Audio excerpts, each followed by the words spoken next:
Bismillahirrahmanirrahim. Assalamualaikum warahmatullahi wabarakatuh. Sebelumnya, perkenalkan nama saya Bayu Rahmatullah dari kelas D4 SIKJ 3C.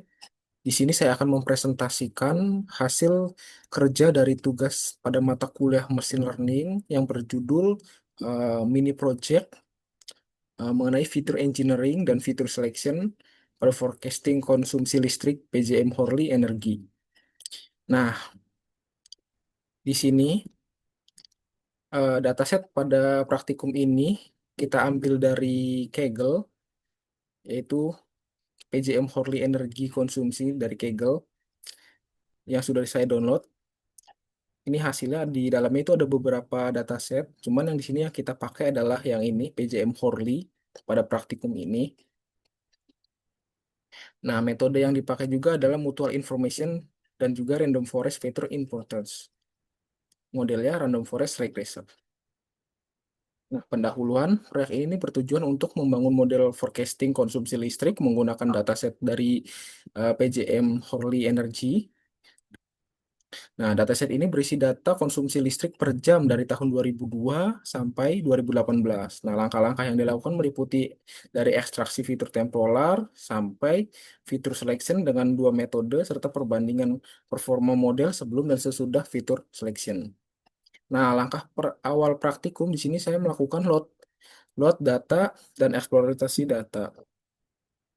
Nah, sudah dijelaskan dataset di awal dimuat menggunakan Pandas, kemudian kolom datetime dikonvensi ke tipe datetime. Data diurutkan berdasarkan waktu dan baris menanggung nilai NaN yang dihapus. Nilai NaN itu nilai-nilai kosong yang sudah dihapus. Nah, di sini pada Google Colabs juga. Nah, di sini saya sudah mengimport beberapa library dari Pandas, NumPy, Mathlib. Yang di bawahnya juga dilanjut langsung load dataset, memasukkan dataset dengan secara manual dataset yang sudah di-download tadi. Dan hasilnya juga sudah terlihat di bawah. Nah, hasilnya menunjukkan shape dari shape 145366, artinya dataset memiliki total hampir 145.366 baris dari dua kolom ya. Date range-nya rentang waktu data dimulai dari 1 Januari 2022 sampai 3 Agustus 2018. Nah, ini nilai dari indeks datetime PJMW dan penjelasannya. Nah, di yang awal ini ada nilai indeks dari 0. Penjelasannya tuh di sini jam 1 pagi penggunaan listriknya tinggi. Di indeks yang pertama jam 2 pagi penggunaan listriknya mulai menurun. Terus lanjut yang kedua terus menurun di dini harinya. Yang ketiga itu titik terendah di cuplikan ini atau aktivitas minimalnya. Di yang keempat itu mulai naik kembali saat orang mulai bangun. Jadi ketika orang-orang sudah mulai beraktivitas kembali, aliran listrik mulai kembali menaik. Nah, di yang kedua, di sales kedua, di sini saya melakukan eksplorasi data awal. Nah, di sini digunakan untuk melakukan analisis awal dan visualisasi pada data konsumsi energi pertama. Nah, di sini juga fungsi dari descript dipanggil untuk menampilkan ringkasan seperti rata-rata minimum, maksimum, standar defisiasi guna memenuhi distribusi angka pada kolom tersebut. Nah, hasilnya bisa dilihat pada kolom gambar, pada grafik yang ada di visualisasi yang berjudul PJM Horli Energy Consumption pada tahun 2015. Nah, dari data statistik ini menunjukkan rata-rata penggunaan listrik sebesar 32,80 megawatt dengan standar defisiasinya tuh 6,4 megawatt. Nah, ini menandakan adanya fluktuasi beban yang cukup konsisten pada setiap jamnya. Karakteristik karakteristik visualnya pada tahun 2015 melalui gambar visualisasi ini bisa diidentifikasikan dua pola utama. Yang pertama itu pola musiman dan juga pola harian. Nah, pola musimannya ini terjadi lonjakan tajam pada bulan-bulan musim panas dari Juli sampai Agustus dan musim dinginnya pada Januari. Nah, ini kemungkinan besar juga dipicu oleh penggunaan alat pengatur suhu ruangan. Nah, pola hariannya keterampilan garis pada grafik menunjukkan perbedaan beban yang kontras antara siang hari. Di siang hari itu adalah jam aktif ketika manusia beraktivitas, dan malam hari ketika jam istirahat atau jam istirahat manusia pada tidur. Nah, di sales ketiga lanjut kita di sini saya melakukan ekstraksi fitur temporal. Nah, dari kolom datetime yang awal tadi diekstrak menjadi 5 fitur temporal. Nah, 5 fitur ini saya sudah deskripsikan pada tabel berikut. Nah, yang pertama itu ada fitur hour. Deskripsinya itu dia itu jam dalam sehari 0 sampai 23. Di sini 0 sampai 23 kan 24 ya. Nah, 0 itu dianggap dari jam 12 malam gitu. Jadi tetap format waktunya 24 jam. Nah, fiturnya itu day of week. Di deskripsinya itu ada hari dalam seminggu. Nah, ini urut aja sih. Dari 0 itu Senin, 1 lanjut, terus 6 itu Minggu. Nah, month atau bulan dalam setahun ada 12. Terus is weekend, binary, satu jika satu hari atau Sabtu atau Minggu. Is working hour, binary, satu jika jam kerja dari jam 8 sampai jam 5 bukan weekend. Nah, contoh nilainya 0 dan 1. Nah, lanjut di sini kita ada fitur length dan rolling statistik. Nah, fitur length dan rolling statistik ini dibuat untuk menangkap pola autogressive trend jangka pendek dalam daytime series konsumsi listrik itu sendiri. Nah, hasilnya bisa dilihat ada shape setelah leg fitur. Nah, dataset ini memiliki dimensi 145,342 yang terjadi pengurangan jumlah baris dari sebelumnya itu ada 145,366 karena proses pembuatan leg dan rolling main menyaksikan nilai kosong. Nah, yang itu tadi sudah dijelaskan nilai kosong adalah none pada awal baris yang harus dihapus agar model bisa belajar dengan valid.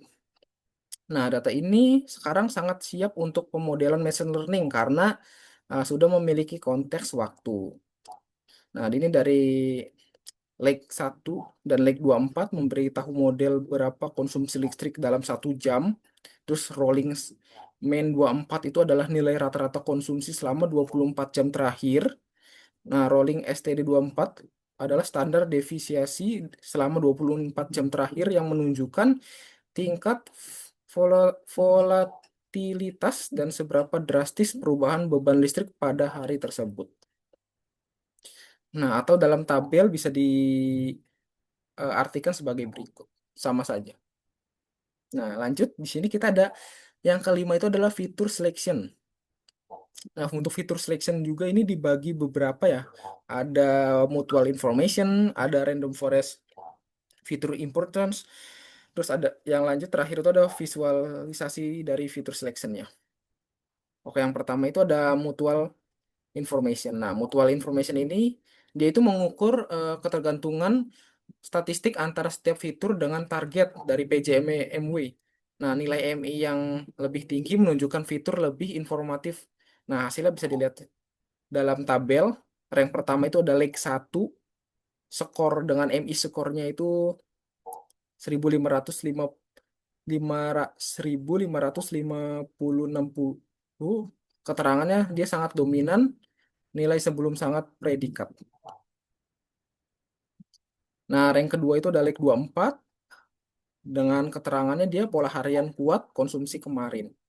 Nah, di rank ketiga ada rolling main 24, MI skornya 0,244280. Nah, dia itu adalah tren 24 jam terakhir. Lanjut ada di rank keempat ada Hor, di rank kelima ada Mode, di rank keenam ada Rolling Standar 24 dan lain-lain. Nah, lanjut di sini kita ada random forest fitur importance. Nah, random forest ini dihitung dari penurunan importi atau Gini rata-rata saat sebuah fitur digunakan sebagai split node. Pada leg 1 yang tadi sangat mendominasi hampir 95% importance. Nah, Pak, bisa dilihat pada tabel pada persentasenya ya. Tadi kan eh, tidak ada persentasenya. Nah, kalau persentasenya di sini yang rank satu itu 95,6%, di rank 2 cuman 3%,78, 3,78%, sedikit. Di yang rank ketiga itu malahan di sini 0,36. Sama bisa dilihat pada hasil di visualisasi di Google Collabs juga. Nah, di tabel ini adalah hasil yang sudah saya rangkum gitu menjadi tabel lebih terstruktur. Nah, yang terakhir di sini itu ada visualisasi fitur selection-nya. Nah, di sini menghasilkan sebuah diagram plot hasil visualisasinya yang berjudul Fitur Selection Mutual Information versus Random Forest. Nah, dari kedua metode sepakat bahwa leg 1 adalah fitur paling krusial. Nah, namun di Mutual Information dia memberikan gambaran yang lebih seimbang bahwa fitur historis yaitu leg 24 dan tren rata-rata rolling, tren rata-rata yaitu rolling mean 24 juga membawa informasi yang berharga untuk pemodelan yang stabil. Kombinasi fitur dengan skor MI yang tinggi biasanya akan menghasilkan akurasi yang lebih baik karena mencakup berbagai pola waktu. Nah, bisa dilihat kan di hasil pada diagram ini, itu leg 1 itu mendominasi dengan hampir 1.556. Dengan leg 24 itu adalah cuma 0,838. Nah, lanjut di sini ada model forecasting before dan juga after dari fitur selection-nya.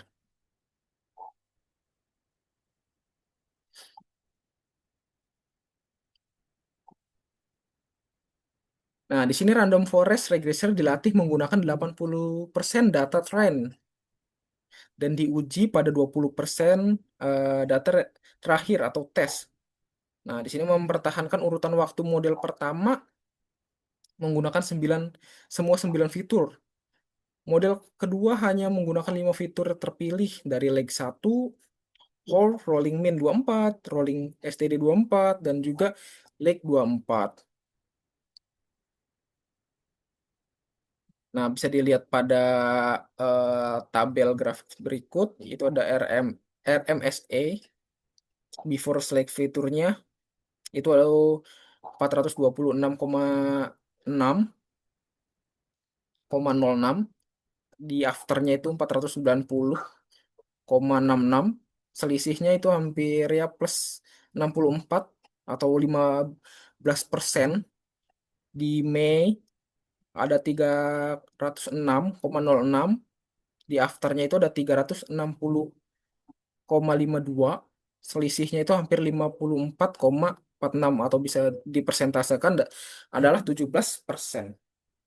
Nah, dari sini dijumlah yaitu ada hampir 9 fitur sebelum before dan after 5 fitur, selisihnya kurang lebih 4 fitur. Nah, lanjut di sel ketujuh, di sini ada grafik prediksi dan juga grafik aktual. Di sini juga ada grafiknya, bisa dilihat. Di yang grafik tanda ini ada merah-merah itu adalah before fitur selection pada 9 fitur. Nah, di sini yang after fitur selection yang 5 fitur. Nah, di sini penjelasannya. Nah, grafik di atas atau yang before selection fitur selection pada 9 fitur. Nah, dia itu menggunakan seluruh 9 fitur yang tersedia untuk melakukan prediksi. Nah, dia juga memiliki performa lebih baik dengan nilai error yang lebih rendah. Nah, terus garis prediksi merah yang putus-putus juga ini. Nih, yang putus-putus kecil ini yang ada di atas. Terlihat sangat rapat dan juga mengikuti hampir setiap fluktuasi garis aktual yang hitam yang menunjukkan tingkat presisi yang tinggi nih. Di sini nih, jadi garis-garis putus-putus merahnya dia itu hampir sempurna mengikuti garis hitam yang ada. Jadi dia hampir tidak, hampir sedikit sih, lebih sedikit dia itu untuk keluar dari garis awalnya yang hitam. Nah, pada grafik bawah yang after fitur selection pada 5 fitur, Nah, dia itu hanya menggunakan 5 fitur terbaik hasil seleksi menggunakan menyederhanakan model. Nah, juga dia juga terjadi sedikit penurunan akurasi, yaitu hasilnya RMSE 492 MIWI dan juga MAE-nya 361 MW. Nah, meskipun jumlah fitur dikurangi hampir setengahnya, model masih mampu menangkap pola konsumsi listrik dengan sangat baik. Nah, ini terbukti dari garis prediksi yang hijau ini, yang putus-putus ini tetap konsisten juga mengikuti tren data aktual. Jadi sama ya, di yang after juga dia masih mengikuti tren awalnya, garis putus-putusnya ini. Tidak keluar jalur yang terlalu signifikan gitu. Kita perbesar lagi. Nah, di yang ke-8 ini kita ada perbandingan akurasi. Nah, di sini ada perbandingan akurasi before dan after dari fitur selection. Nah, terlihat akan menghasilkan sebuah grafik batang ya. Grafik batang ini dia tuh merangkum perbandingan dari performa model secara numerik. Nah, berikut adalah poin-poin pentingnya. Yang pertama, dia itu peningkatan errornya. Nah, setelah dilakukan fitur selection dari 9 fitur, terus kan menjadi 5 fitur kan. Nah, nilai RMS-nya juga kan naik dari yang awalnya itu 400 ini nih 426,1 menjadi 490,7 dan nilai dan mainnya juga naik dari 306,1 menjadi 360,5. Wow, lumayan juga ya. Dia dari naiknya lumayan signifikan. Nah, yang kedua, poin kedua itu ada efisiensi dan juga akurasinya. Nah, kenaikan error ini menunjukkan adanya sedikit informasi yang hilang saat kita menghapus dari 4 fitur itu. Nah, namun selisihnya tidak terlalu drastis jika dibanding dengan keuntungan memiliki model yang lebih sederhana dan cepat. Nah, itu dia. Nah, yang ketiga, itu ada interpretasi dari nilai. Nah, ini secara rata-rata kesalahan prediksi modelnya meleset sekitar hampir 360 ini nih 360 megawatt setiap jamnya setelah menyederhanakan fitur. Berarti dia tuh setelah fitur itu disederhanakan, eh, kesalahan dari prediksi modelnya itu menjadi 360 MW. Dengan mengingat rata-rata jumlah konsumsinya tuh berada di hampir 32,80 megawatt. Dan tingkat kesalahan ini masih tergolong sangat kecil, yaitu hanya sekitar 1,1%. Jadi secara keseluruhan, meskipun akurasi sedikit menurun nih pada grafik ini, dengan model 5 fitur ini jauh lebih efisien untuk digunakan dalam sistem produksi karena beban komputasinya lebih ringan. Jadi kesimpulannya, dari ya secara keseluruhan itu dari hasil akurasinya memang sedikit menurun, terus modelnya juga kita kurangin menjadi 5 ini malah jadi lebih efisien untuk digunakan dalam sistem produksi karena beban komputernya lebih ringan. Seperti itu. Nah, yang terakhir di sini dijelaskan juga pada tabel visualisasi scatter plot. Nah, pada tabel ini menghasilkan dua grafik yang berbeda. Di sini ada dengan garis yang merah itu adalah before feature selection dan juga yang hijau itu yang ada garis hijau ini itulah adalah after feature selection. Nah, ini scatter plot dari prediksi melawan aktual. Oke, yang pertama di sini ada 3 poin pengertian. Yang pertama itu ada sumbu X atau aktualnya menunjukkan nilai konsumsi listrik yang sederhana terjadi di lapangan dalam satuan megawatt. Nah, di sumbu Y, predik menunjukkan nilai yang berhasil ditebak atau diprediksi oleh model machine learning. Nah, garis putus-putus hitam nih, yang ini nih, garis putus-putus hitam di tengah, tik tik tik tik tik tik tik tik sampai ke atas ini, atau perfect fit. Ini adalah garis ideal. Jika semua titik berada di tepat garis ini, artinya prediksi dari saya, kamu 100% itu akurat tanpa kesalahan sedikit pun. Nah, di sini kita membandingkan dari before dan juga after. Nah, before selection yang merah ini, nah dia titik-titik terlihat sangat merapat dan melekuk garis hitam dengan sangat erat. Ini mencerminkan nilai RMSA 406, hampir 426,1 megawatt yang lebih rendah.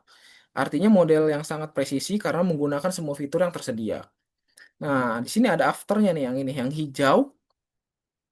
Titik-titiknya sedikit lebih menyebar atau melebar dibandingkan grafik merah, terutama pada rentang beban yang mana dia mencegah, yang dimana di hal ini sesuai disesuaikan dengan kenaikan RMSE menjadi 490,7 megawatt. Meskipun begitu, penyebarannya masih sangat tipis, yang berarti model masih sangat layak untuk digunakan.